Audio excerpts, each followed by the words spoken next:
بعزم الحديد وودع الدنيا يا قلب عنيد توجه طرفي لأرض الأسود أراني أيا دار أهل التقى إليكم أحن إلى الملتقى وفيكم أتوق إلى المرتقى لجنات رب غفور ودود فودعت أمي ودمعي جرى على الخد رق بل الثرى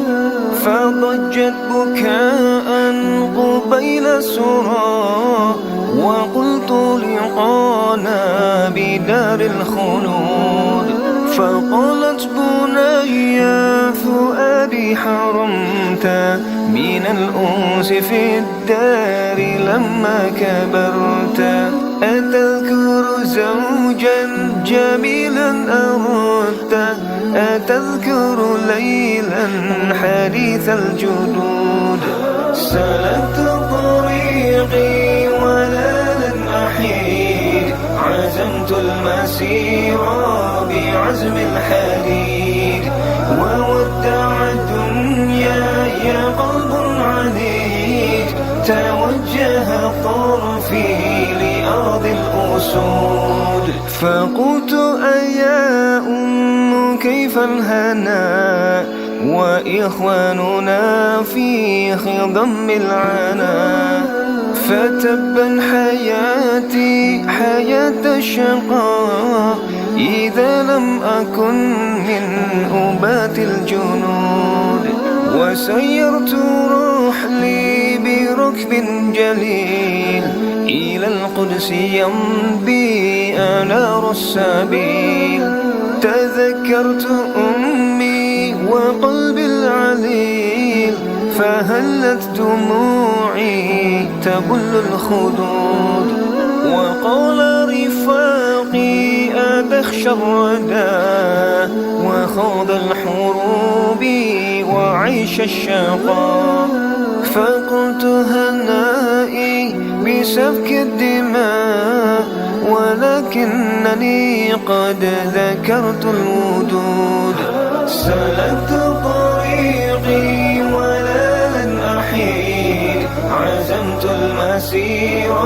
بعزم الحديد وودع الدنيا يا قلب عنيد توجه طرفي لأرض الأسود تذكرت أمي أيا قوم هل ألام وبعضي عن بعض ارتحل قد كانت حياتي وكنت الأمال وودعتها وهي ترجو الوعود رماني عدو إله اللعين وراء جدار قديم دفين فأدمى الرصاص فؤادي السخين وسالت دمائي بأرضي تسود وحشرج صدري وزاد النزاع فودعت صحبي وأرض الصراع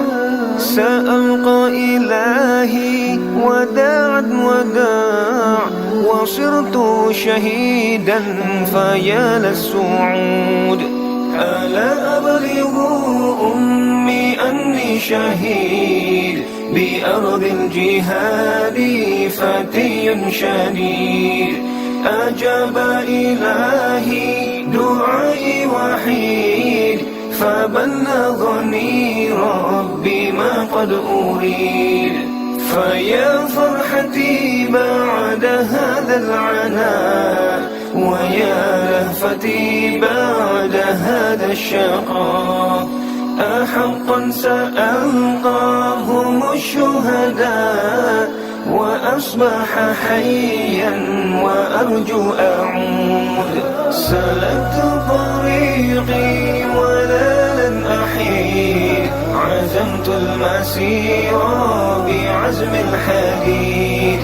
وودع الدنيا يا قلب عنيد، توجه طرفي لأرض الأسود، توجه طرفي لأرض الأسود.